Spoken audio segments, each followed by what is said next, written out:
Welcome to Cooperville. Do you know what's fun to do in Cooperville? Pack up your shit and get the fuck out! Listen. www.welcometocooperville.com. Who the fuck says www anymore? I can't even say it. www. Stop that. The Welcome to Cooperville podcast. On demand anywhere quality podcasts are available. And some places where cheap podcasts are available. At the local gas station has some. Subscribe, get updates, feel better about your life. Welcome to Cooperville.com. Check.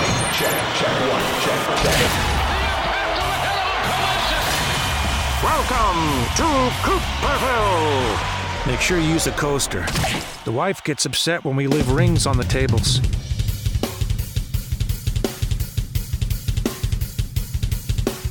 All right, and we're going. Dr. J. LaGuardia, my guest on the Welcome to Cooperville podcast. Now, I'm thinking that you don't require a business card. You need more like a billboard. I mean, so entrepreneur, chiropractor, consultant, speaker, philanthropist, podcast host, best-selling author. I mean, there's probably more to add to that, but like I could see that up, over a highway somewhere. Like, oh, you want to know all my details? It's up on, Interstate 94. I don't have a business card. Sorry.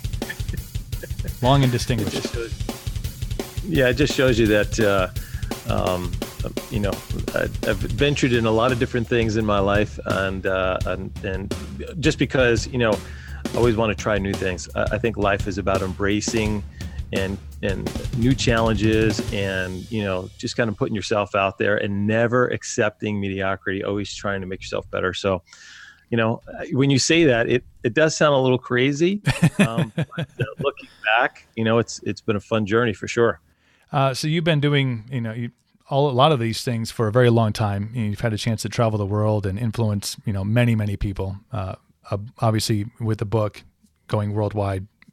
But where did this all begin? Like for you growing up and kind of finding this path that wasn't necessarily like unidirectional. Like you weren't going on one road and kind of staying on that same road. In the, I don't want to say the stereotypical way that we're kind of raised to, you go to school and then you go to college and then you find your career and then you stay in that career, then you retire and then, you get the weekends with the grandkids. That's seemingly how the, I don't want to say American dream, but that's how it's portrayed in a kind of broad overview.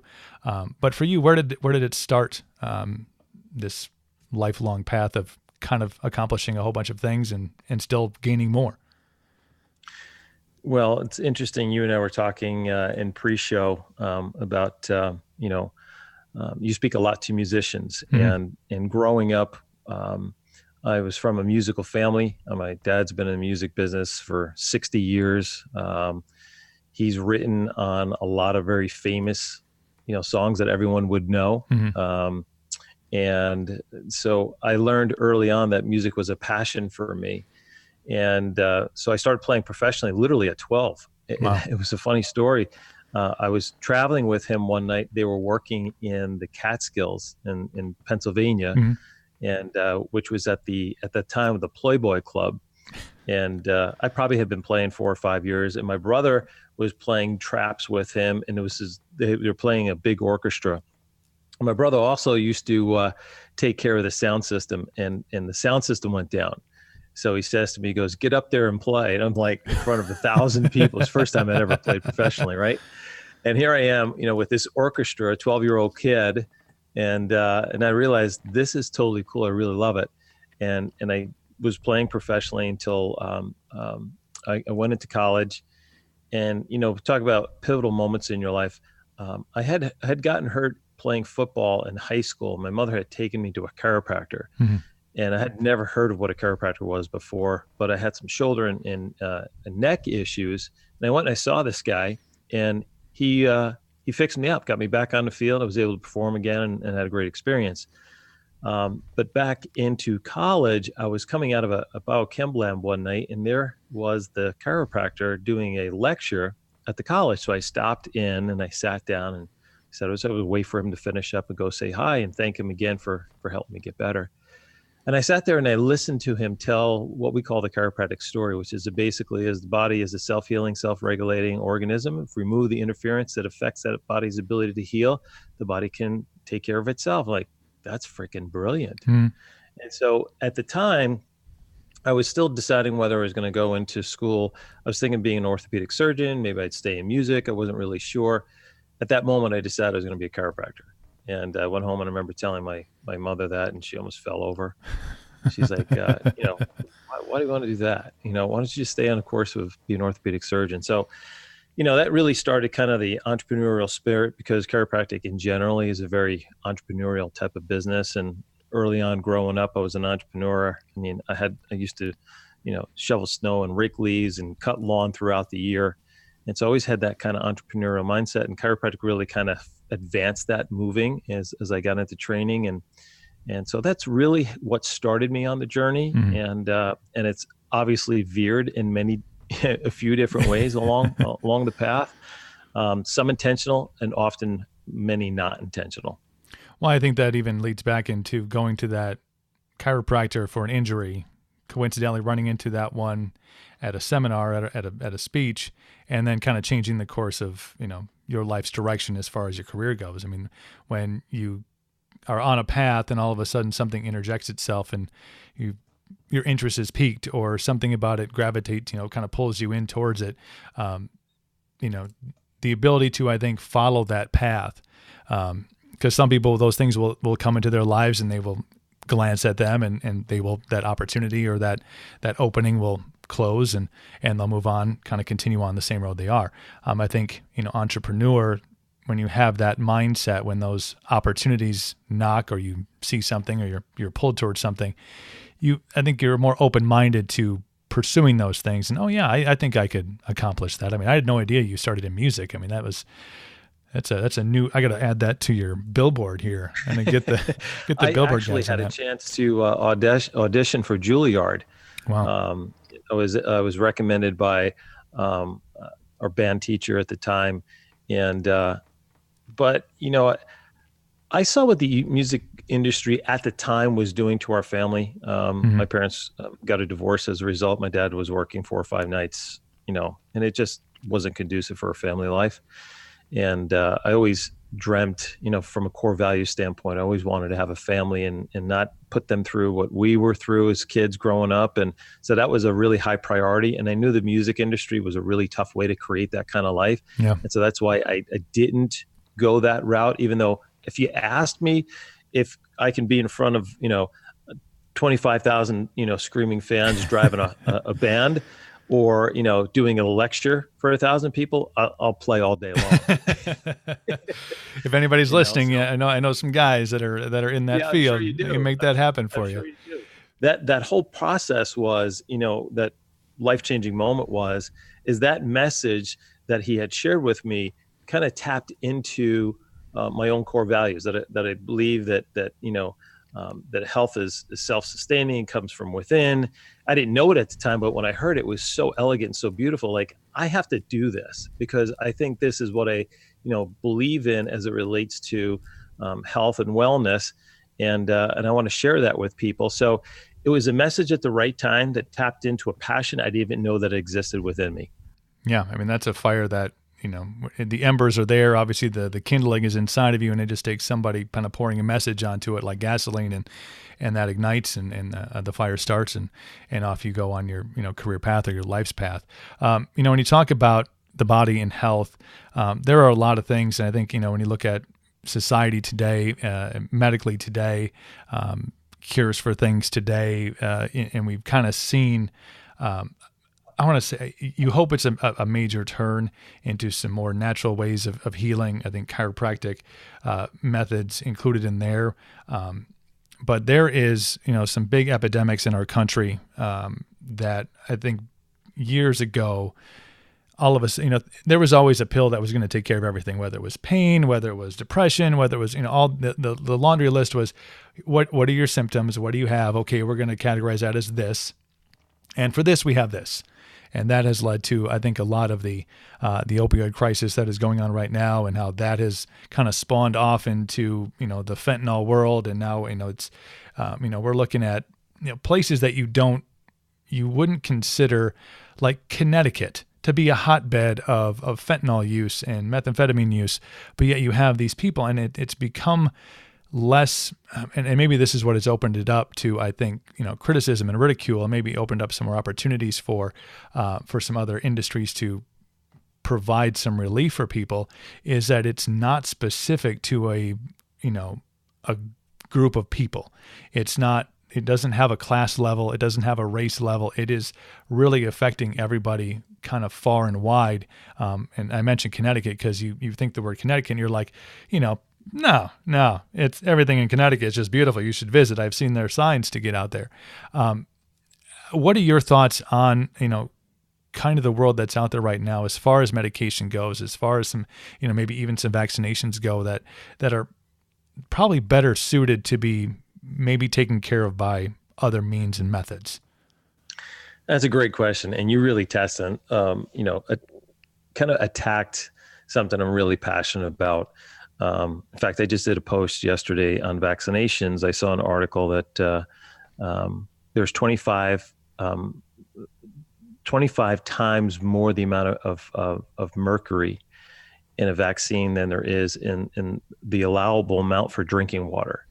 And yet we allow, in the flu shot, by the way, yes. And yet we allow that, to be mass disseminated when we know that 3 to 5 years of consecutive flu vaccines increases your chance of dementia by 35%. Now, how many people know that? And I just learned it right now. Right? Yeah. And if there's a history of it in the family, don't you think that would be a wise thing to let them know? It's called informed consent. Mm-hmm. And what they tend to do is just sign this form without really giving you insight to specifically what it is you're doing it, why you're doing it, and most importantly, how effective is it? Again, most people probably don't realize from 2006 to 2012, the flu vaccine was about 13% effective. I don't know about you, but there's no procedure where if they said, hey, Jay, we're going to recommend this surgery for you, but there's an 87% chance it's going to fail. How do you think? What do you think? Oh, yeah, I'm all for it. Let me do it. You know what I mean? And so there's a lot of absurdity in things that are done just because there's an authority figure out there that we blindly trust without doing the research on our own to be fully empowered. One of the things I talk about on my podcast all the time is empowering people with the right information so they can make logical choices based on their values and what's important to them. The other part that you talked about, the opioid issue. I used to be the president of the State Chiropractic Association and Chiropractic Society of Wisconsin, and we made it our mission to inform the public of Wisconsin and nationwide of the tragedies that are occurring and why it's occurring. So we did a lot of different videos that went national, and they, even the government had picked them up as far as using them for educational pieces. The point is that in most cases we look for quick solutions, right? Pain is merely the expression from the body that something's not right. So what do we tend to do is try to find ways to mask that pain, because the assumption is if I feel better, I'm well. Mm-hmm. Well, the absence of symptoms does not mean health. It just simply means no symptoms. Right. So if I was to take something that would cause that symptom to subside, the illusion is I'm better. No, what happens is you just shut off the nerve endings that produces the pain. And so we got trapped in this whole opioid epidemic because it really was effective in inhibiting the body's ability to produce pain. But at the same time, there's a 25% chance of becoming addicted. 1 out of 4 people who take opioids become addicted. And it's not necessarily the first time. It could be the 3rd or 5th time prescription where the addiction can occur. And so now more people die on the age of 50 due to drug overdoses, due to opioid use in some way, shape, or form, either directly or indirectly, than in any other causes. And the absurdity is that we were sold a lie, right? The pharmaceutical company told us that they were safe and that they weren't addictive. We know that's not true now, right? And then the medical profession just handed them out like candy. dentists were writing scripts for abscesses and, regular dental work. And now we have a mass epidemic. So to kind of tie a bow on this is we have to be more empowered and take more control of our own health and well-being. That means is we have to become informed. We have to be a consumer. And when it comes to our own health, right, proactive is better than reactive. Mm-hmm. So doing the things to keep ourselves well mentally, physically, spiritually each and every day is a habit. It's a behavior. What we don't want to do is live a certain lifestyle where over time we lose our health and then we're trying to regain it the rest of our life. And that's almost, really difficult to do. And it's also very expensive. So if we do that, then the chance of us getting sucked into the system diminishes. And so hopefully that answers your question. Yeah. But the point is that we're too quick to rush to a solution that doesn't work. I had Kyle Pfeiffer, who was the frontman for a band called Blacklight District. He was on a couple episodes back. They happened to be in town, and he's going down to the studio and chatted up with him. Really started off a conversation about music and the direction that music is going and the online platforms that are available. And about 3/4 of the way through that podcast, he opened up about the current tour they were on and the reason that they didn't jump on the first leg of it. And it stemmed back, almost 2 years prior, where he had went in, and he's been doing music and been on the road and doing these things for, going on 15 years. And with the road lifestyle, sometimes that leads to late night celebrations and overconsumption of alcohol. And that was kind of his thing is he would drink after a show. So times that by 15 years in the industry and 3 or 4 shows a week, eventually it took a toll on his body. So he went in with some severe stomach pain. And basically the doctor said, well, you need to quit drinking, but here, we're going to give you this medication to help the pain subside. That medication was fentanyl. He went back in several other times. They put him on some different medication, but that fentanyl addiction stuck with him to the point where they had to cancel the first part of their tour because he woke up one day with this. It was a bad situation that he, found himself in, and luckily had a support system around him to be able to, to kick that habit that he had been on. But it was probably 3 months, 2 or 3 months prior to the time I had him on, and he mentioned in that interview he was still going through the withdrawals from fentanyl. He could still, feel the difference and feel his body still trying to recover from being off it for close to 90 days. And, it was an eye-opening conversation, I think, for him. It was the first time he had spoken about it on a public forum. So it was really eye-opening, I think, when you topple that one-on-one conversation with what you hear on the news.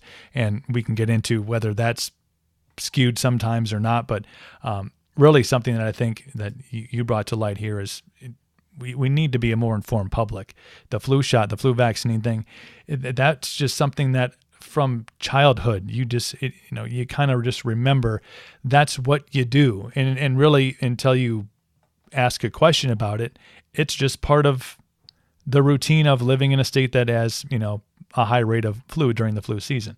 You drive by your local drugstore and there's a sign right there that says, vaccines today, and I think without question for a long time, society just went, okay, yeah, this is what I need to do. Otherwise I'm going to get really sick. And now all of a sudden, these, research is coming out and questions are being answered and hopefully more people than not are starting to open an eye and ask questions and learn more about what they're not only putting in their body, but, the ways that they're, taking care of themselves, that could maybe be more beneficial than getting shot with how many more times mercury than you actually need that is allowed in a glass of water. It's scary. It's true. It's just ask yourself, with this whole media scare with the measles vaccine, right? That's been going on recently. Why is there such an outrage over measles? First of all, measles is not a disease. It's a virus. It's self-limiting in 7 to 10 days. Your chance of dying from measles, you have a greater chance of getting hit by lightning 3 times before you would die from measles. And so the reality is, what's all the pushback? What's all the blowback, right? It's being driven by the pharmaceutical companies because it's a huge cash cow when you have a market that's mandated to take these shots, irregardless of whether it's effective, because we know acquired immunity, which is a vaccine, is not nearly as effective as when you are naturally immune when you get exposed to it. Now, I'm a bit older than you are. So when we were younger, if someone had the chicken pox or the measles, they would get us together in a house. So hang out for a week. Yeah, and then get through it and you're done. And natural immunity, you never get it again. And your immune system is just like, your musculoskeletal system. The more it gets stressed, the stronger it becomes. So if you keep insulating the immune system from exposure, the weaker it becomes. Well, guess what? Guess what is, what causes cancer? It's an altered immune response. So the stronger the immune system, the better we can fight off all sorts of diseases and chronic conditions. So always ask and follow and ask yourself to follow the money. Where is it coming from? Who's behind it? And is this really good for me? Because ultimately, when it comes down to it, there's this whole, pro-choice, anti-choice. I'm not even here to debate that. What I'm trying to say is, if we're pro-choice, why aren't we pro-choice when it comes to parents' right to determine what we put in our kids' body or not? Who's to determine and make the call that they know better for your child than you do, or yourself? Right. Could be a place of employment. Well, if you don't get the flu shot, you're going to get terminated. Really? So let me ask you this. Are you going to take full responsibility if I have an autoimmune response? Because that happens quite often, right? Are you going to take response? Are you going to take care of my family if something happens to me? Or in 20 years from now, if I come down with dementia, are you going to pay for my care? So these are some of the questions that we have to think about.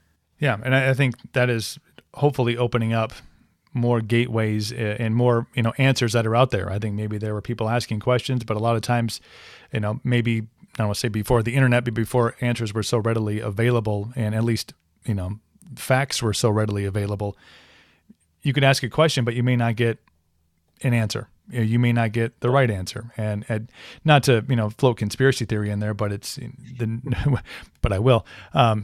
News is weird in the fact that obviously there's a big push against, as we talked about, the opioids that are out there. And so obviously Big Pharma and all these companies are feeling a pushback on that. There's a whole new medical marijuana field that's growing and opening up that's probably putting pressure on them. It's eerily coincidental that right about the same time window that all these different things are happening, where, medical marijuana is becoming a thing that, eventually Wisconsin will, be on board. Obviously they've approved the farming here. I got some friends that are in that industry, which I really would like to get on the ground floor of, just, from a lucrative standpoint. But, and then you have the pushback from the opioids, and now all of a sudden a new crisis is created, which again, following the money trail, circles right back up to the same people who are pushing, the opioids. It's a weird, just a weird coincidence, perhaps. Well, and it's the reason why I chose to be a chiropractor. I could have chose to be anything I wanted, and the reason is because I just felt that sharing this ability to help people to heal naturally and help them understand that there are three. This is a really important point for your listeners. There's three essential things that we do every single day that's going to influence whether your body expresses health or sickness. It's how we eat, move, and think. And so my whole business was wrapped around helping people understand what are the key components, activities, behaviors, and habits as it relates to eating, moving, and thinking on a day-to-day basis that will either cause your genes to express sickness or disease. It's that simple. And chiropractic is a component of that. And that isn't being taught anywhere. But if you think about it, we do all three all day. And those three things have the greatest influence on our overall health. That's the triangle right there. I mean, it is. It's not Phil Jackson, but it's, better. Running the triangle offense over here. One thing I do want to touch base on, and this is more like, personal observation. We kind of talked before we hit the record button here about kind of my day. Starts early. I'm an early riser. I like to get my time in before kind of kind of the house wakes up, before my kid wakes up, my wife wakes up. That's my time to kind of thrive. I get my meditation in, I get my reading in, and I get my running in. And that's just how the day begins, for me personally. As part of that, I get my kid up, get his day started. I load him in the car and take him to school, pick him up from school at the end of the day.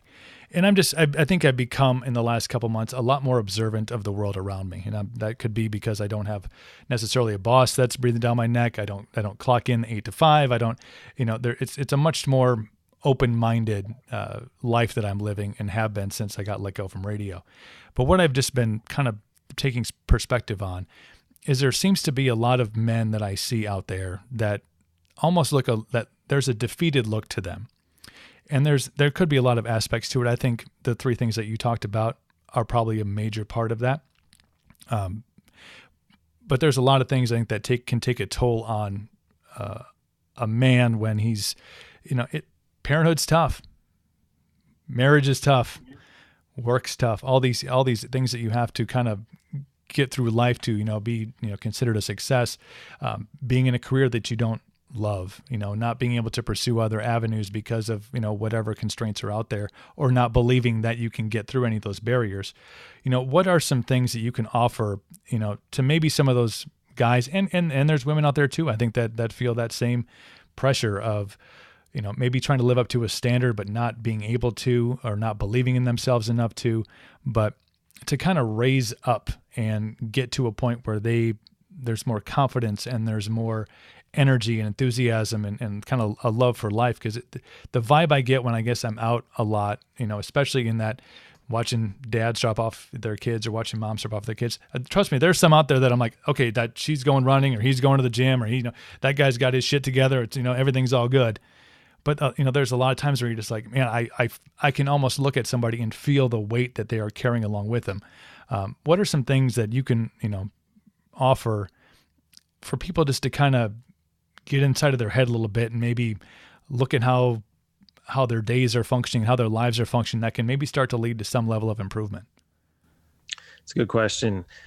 You were talking about male, the male in our society is being emasculated. Yeah, absolutely. De-emphasized. Fatherhood is no longer an important component in raising children. Don't get me wrong. If you're a single parent, my mom raised us. Mm-hmm. I respect and love the hell out of her for what she did, but it would have been a whole lot easier if my dad was around. Right. And there was that male figure. And because that male figure wasn't present in my life, I went down a bad road for a long time. I had a lot of shit I had to work through, to get where I am today. And so I think the first thing is, and I'm speaking specifically to guys, but ladies, this is for your husbands and boyfriends as well too, is that you have to honor yourself and acknowledge who you are, right? Our roles as fathers and as husbands and maybe the leaders of the household is simply to be a great example, mm-hmm. right? Is to love openly and freely, and to always work to become the best version of ourselves. And so I always start with understanding, who am I? Because, most people think life is about what we do, but it's really about who we're becoming. And as we continue to grow, our life grows. And so first thing is work on becoming the best version of you. And as you talked about meditation, I always talk about the daily rituals of success. Mm-hmm. So personal development are the habits and rituals that we commit to on a daily basis that helps us transcend the subconscious mind. Because each and every one of us, it doesn't matter who we are, whoever's listening to this, every single one of us has had issues from our background that create limiting beliefs, fears, uncertainty, and doubt that holds us from really striving to reach and become our best self. You talked before about people going to work. 73% of the people go to a job every day they absolutely hate. Yeah. Mm-hmm. I mean, how could you live your best life when you're dispassionate and just, feel like you're punching a clock and just, living out your life? That's not the way it was intended to be. So it's about being intentional with your actions. And so daily habits and rituals is about what do you do to build yourself and build your mind? Because if you become the best version of yourself, guess what happens to your family? They also become Right? the best versions of They themselves. do too. Yeah. I mean, better relationships. You're a better husband. You can be a better father. You can be a better steward to the community and give back, and so on and so forth. So here's the habits that I encourage everyone to engage in if they really want to help optimize and create the best life. Number one is, as you talked about, is a morning routine. So getting up in the morning and preparing your mind for success is an intentional behavior. Mm-hmm. It's not random. So what do most people do? They get up, the alarm goes off, and they hit the alarm, and they go back and they snooze. And they snooze again, and then they snooze again. Now they get up, they rush out of bed because they're late, and they just bang their toe on the dresser. And they're hopping around mad as hell, right? They go into the bathroom, they turn on the water, and, maybe it wasn't on hot, it was on cold, and they jump in a cold shower and they're pissed off again. And the whole day just unravels because they didn't start the day intentionally. So when you get up each day, the first thing you should do is start with gratitude. Before you even step out of the bed, right? As soon as you're conscious, even if your eyes are closed, is give thanks for another day, for another opportunity to live your life, right? To share it with your family members, to friends, to pursue your dreams, to pursue your goals. That's a gift, right? Be grateful for those who are around you. Could be your family, coworkers, friends. Be grateful for the opportunities, because no matter how bad we have in this country, we still have it better than most. Yeah. And so when you think about it, you get in the car and you drive to work, and you're driving a broken down car. How many people are walking to work or not working at all? So there's always something to be thankful for if you're looking to be thankful. And by the way, gratitude is the number one emotion which unlocks abundance into your life. So if you want to create more abundance and more prosperity, an attitude of gratitude is the key to make that happen. So gratitude. So then what I recommend is, after I do that, I get up, I go up into my office, and I do my 20 minutes. I meditate, right? I visualize how I want my day to go. I think about maybe the meetings or calls or podcasts I'm going to be on, and I see how the outcome I want it to be. I see situations, relationship with my spouse. How do I want that to go? Relationship with my kids, relationship with a coworker. So what you put in your mind typically is what you create.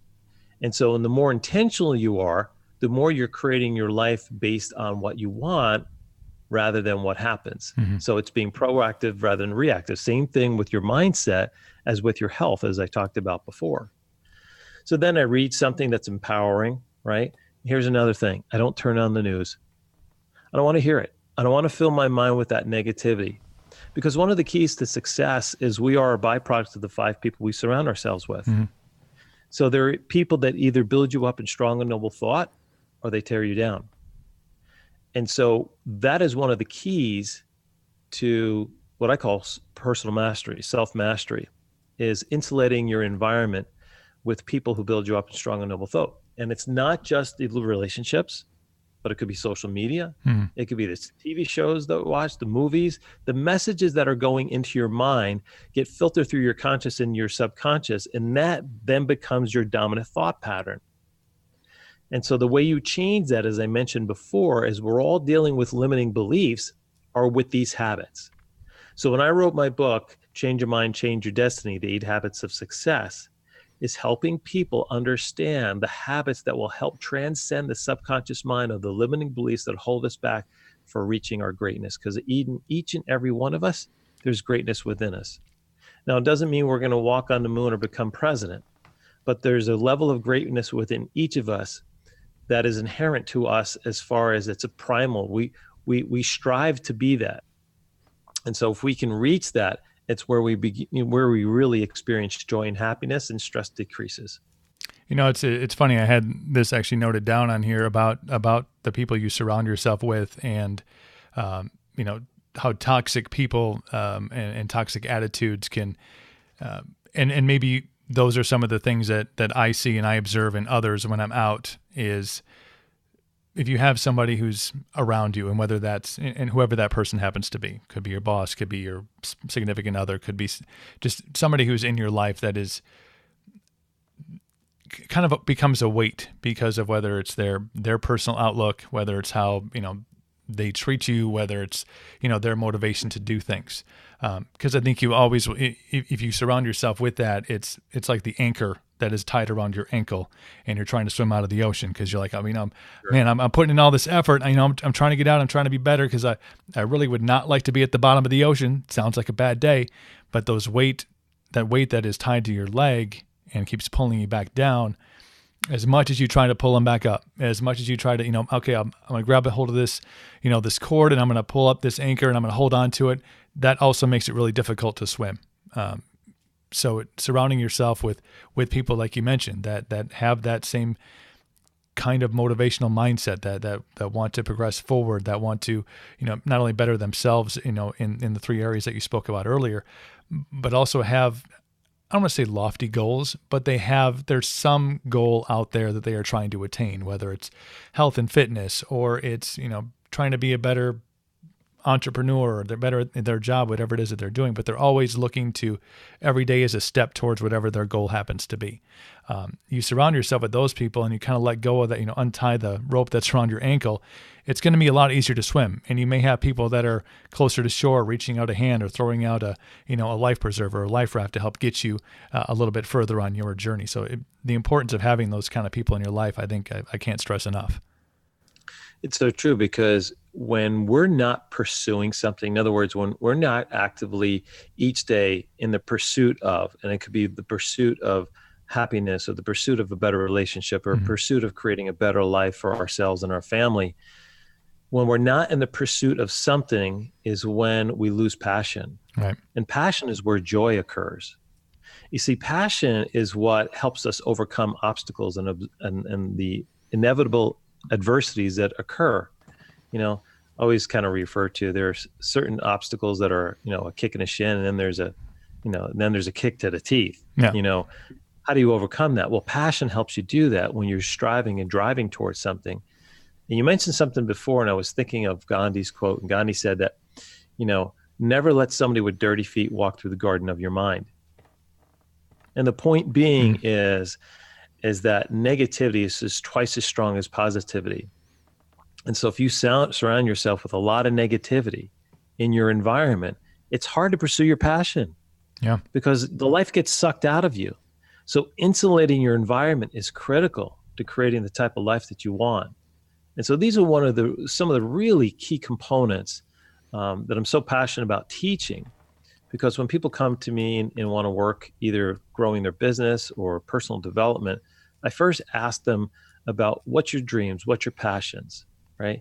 And the interesting thing is many people don't know because they stopped dreaming a long time ago. And by the way, that's success habit number one. Dreaming is essential. And dreaming starts by asking the simple question, what's possible, right? Yep. If in my life, I can do anything that I want and money time were not an object, what would it be, right? In that question, the answer lies your passion. Yeah. And sometimes that has to be reviewed every single day or weeks or months before it reveals itself. And that's also why hanging out with really, energetic, empowered people, what we call masterminds, groups where people just have great conversations that sparks an idea. I told you when we first started the show, I sat in that class. Mm-hmm. It changed my direction for life. That's how I wound up in Eau Claire, Wisconsin. I was born and raised in New Jersey. Yeah. I mean, how the hell did I find my way here? It was that guy who told me that message that put me on the path to go to chiropractic school, where I met my wife. So it's how the universe conspires in our life, that sends messages and opportunities. The question, are we awake? Are we conscious? Are we listening? And the only way we do that is when we're being intentional and we're in an environment that nourishes us. I want to talk a little bit about being an entrepreneur, because it seems like entrepreneurship, that class was not available in school. I was like, where's there's shop class and there's home ec and there's math and there's no sign up sheet for being an entrepreneur. Right. And it feels like, especially now in the present moment that we live in, being an entrepreneur has found itself some validity, I think, in society. Before, and I guess it depends on your your viewpoint of entrepreneurship. I mean, it could be everything from, oh, look, you could sell this patch and you put it on your skin and then you're going to make millions of dollars and you're an entrepreneur. You're a business owner. Well, sorta. But entrepreneur mentality and how, people like yourself and others, and I think you've discussed some of the topics or some of the ways that you open your mind up to those things. But how does one put themselves into that entrepreneurial mindset where they're open to things and they're kind of visionaries on things and they understand, goal setting and that you're going to have, and not taking a failure as necessarily a failure and I failed at that, so I'm guessing that's not my path, and maybe using that more as that didn't work, but here's how I can get over that blockade. What are some mental or ways that people can get in their head if entrepreneurship is something they felt that was in them? Because I was the same way. I'm like, I think those guys look like they don't have a shovel today, but I have one. I will go down and take care of their snow today, or I'll mow their lawn, or the neighbors at $5 at a time. How do you increase your mental awareness, I think, to entrepreneurship and the avenues that are out there? Entrepreneurship really starts with a single question, right? Mm-hmm. What problem does a group of people have that I can solve? And if you figure out, first of all, what the issue is, what the solution is, and if you can solve it, you're now an entrepreneur. Mm-hmm. That's really what entrepreneurship is about. Now, in kind of a more specific answer, is entrepreneurship is really about a concept of serving others, mm-hmm. right? It's being able to fill a void that will make other people's lives better. And interesting enough, in today's economy, service is the number one employer, right? Mm-hmm. So whether it's somebody waiting tables, or it's a business consultant, or a car salesman, the service industry employs more people than technology or anything like that. So entrepreneurship is about service. And so I can make a product and sell the product, or I can deliver a service and help people, overcome and correct a problem. Back in February, I had a guest on my show. Her name was Sharon Lecter, and Sharon was the co-author with Richard Kiyosaki, who wrote the very famous book, Rich Dad, Poor Dad. Mm-hmm. And Sharon ran Richard Kiyosaki's organization for 10 years. Sharon had left and then went to Napoleon Hill Foundation, running the Napoleon Hill Foundation of Think and Grow Rich. She was also appointed by President Bush on the financial literacy for students. Mm-hmm. And so I asked her this question. I said, Sharon, why is the mindset in school not to develop more entrepreneurs? Why is it, that we struggle so much with finances? And if you look at statistically, it's the, biggest problem that people have in their lives. He said, it's really simple. Schools teach you what to think. Schools don't teach you how to think. Mm-hmm. And if there's any teachers on here, please don't be offended by that. It's the system, it's not the individuals. Mm-hmm. And so entrepreneurs are problem solvers, right? We think how to solve issues. We think very differently than what to think or how to think. And so we look at problems very differently than someone who's maybe not an entrepreneurial mind. So I would say if someone is interested in becoming an entrepreneur, is start looking at the world around you and looking at how it is that you can engage in that world and help somebody solve a problem. And then figure out, then if you have a passion for it, then even better, right? Because then, like I said, you'll be able to overcome the inevitable obstacles and adversity that occurs when you're starting a business, because it's always going to happen, right? Yeah. No matter what stage of business you are, there's always obstacles. And then if you have a passion for it, then you have to identify who your ideal and target audience is. And the most specific you can get with it right? Then you know specifically who you need to reach and how you need to reach them, because those people hang out with a certain group of people. They do certain things. They like certain hobbies. They use a certain language, so you know how to connect with them.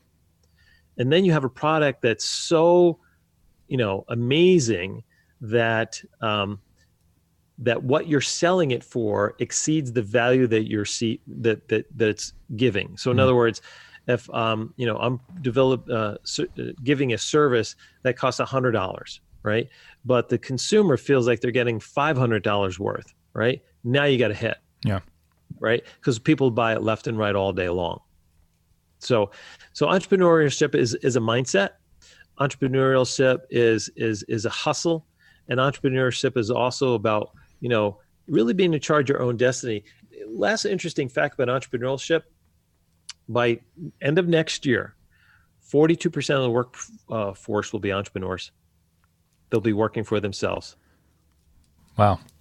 Greatest time in history with the internet. I can't imagine as a child growing up. And again, my parents were divorced when I was 3, so I was an every other weekend kid, but my mom raised me most of the time. I can't imagine going to her, in the 80s and 90s and saying, I want to be an entrepreneur. And she'd be like, how about you get a real job? She said that for 20 years when I was in radio. When are you going to get a real job? I'm like, well, it's kind of what I do now. Here, I'll see if I can see that.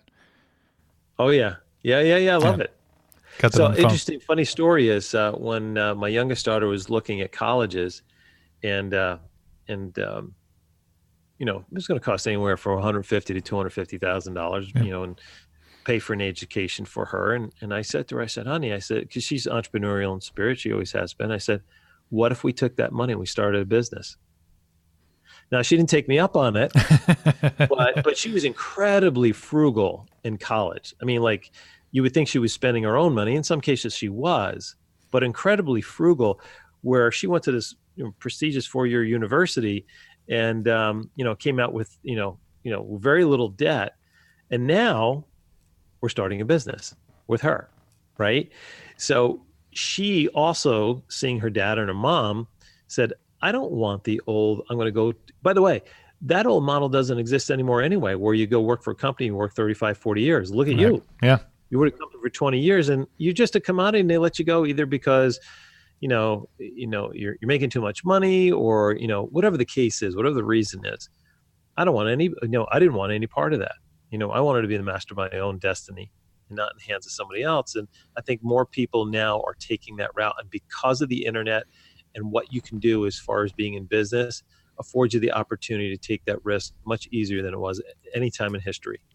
How important is it? And I think you mentioned it, when you're talking to your youngest about college, it seems like, and this was part of, I believe, the Open, about the standard of the way of life you were supposed to lead, to be, the good old fashioned American dream, white picket fences and all the happiness that goes with it, and always sunny, was you go to school and you get good grades in school, and then you go to college, and then, somewhere in there, and they never really pinpoint a time when you're going to find out what you're going to do with your life. You're like, well, I think I'll go to be a doctor. I want to go to be a lawyer.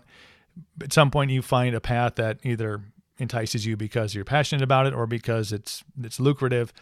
But how important now, you talk about the age of technology. I mean, we're living with the remote control to our life. As a wise man once said, it's right in our hand at all times. The teachers that said, you're never going to be walking around with a calculator. Well, you are, and you're also walking around with the answer to any question you could possibly ever have without an Encyclopedia Britannica in your backpack. Is for entrepreneurs, because if you're going to be a doctor, lawyer, things, surgeon, you probably need some schooling. I wouldn't YouTube, how to be a surgeon and expect to have successful results with your clients. Probably more lawsuits than anything. But if you have an entrepreneur, that entrepreneur blood running through you, and you have vision, and you have, and you don't really need to even be all that internet savvy. A lot of this has become so turnkey on building a website and finding an audience that's out there, finding a demographic, or finding people that need that product or that thing that you have an idea for. Is college as dead set of here's how you become a successful human being as it was 10 years ago, 20 years ago, 30? I'm going to make a comment that may be highly controversial. Dun, dun, dun. Yeah, I think college is going by the way of Blockbuster. Wow. I mean, think about it. Why the heck do you need to spend $250,000 on a 4-year undergrad education? I get it. Maybe a state school, it's going to be less, but it's still 6 figures. Right. When I can learn whatever I want to learn, like you said, on my computer. Dean Graciano and Tony Robbins recently did a webinar, and they said the old method of education is dying and is essentially dead. No one knows it yet because the value's not there. Mm-hmm. Think about it. You think about all the degrees that you can get at your college, right? And you're going to spend 6 figures plus to get that degree to come out to get a $40,000 a year job. Is that a good return on investment? No. And do you know what's the number? 6 or 7 out of 10 workers are not working in the job in which they went to school for. That makes no sense to me. Right. Again, it gets back to the vaccination. It's illogical. The science doesn't match the result. And so I think the education of the future is highly skilled people teaching somebody something that they want to do for themselves. And I don't need to go to a 4-year school to figure it out. Right.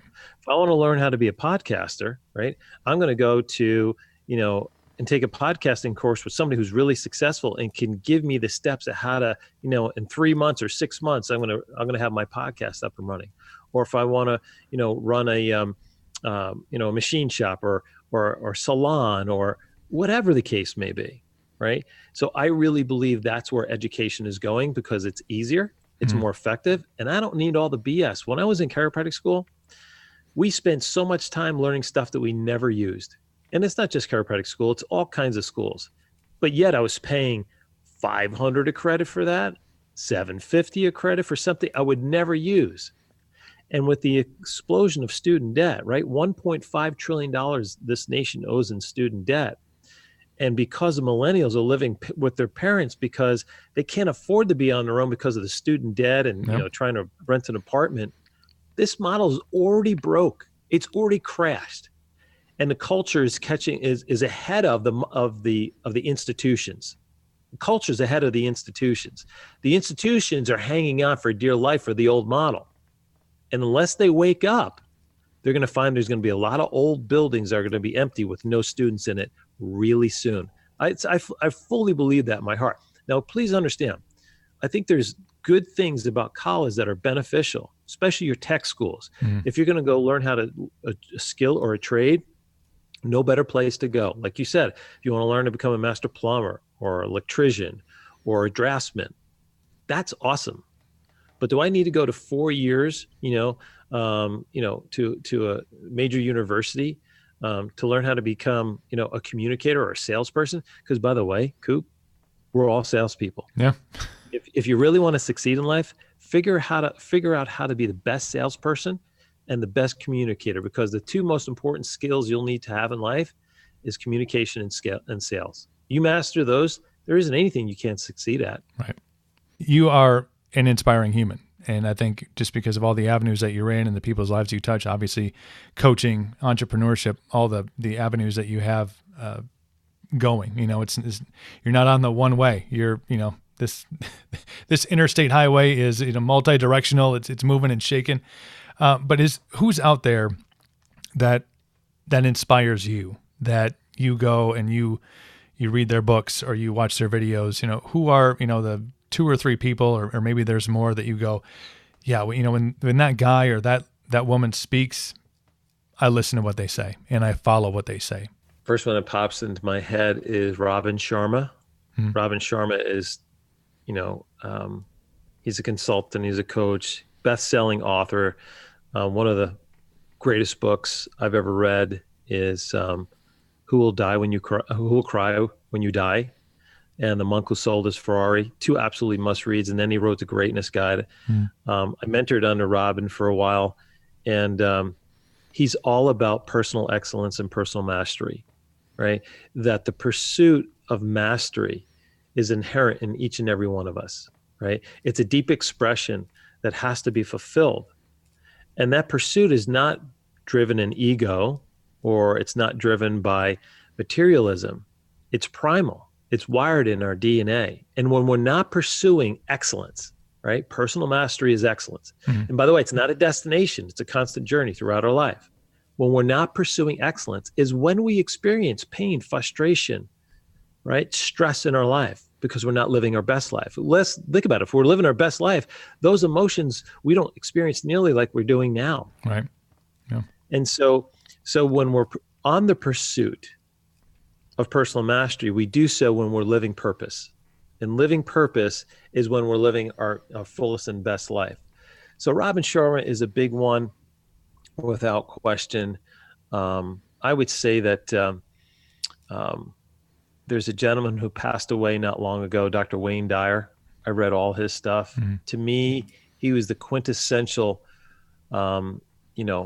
voice on understanding who you are and working on you is the best investment you could ever make, right? Working on your mindset. I also believe we're in a cultural shift as well too. 25, 30 years ago, Coop, you would never dream of people, right, going to a gym and working out.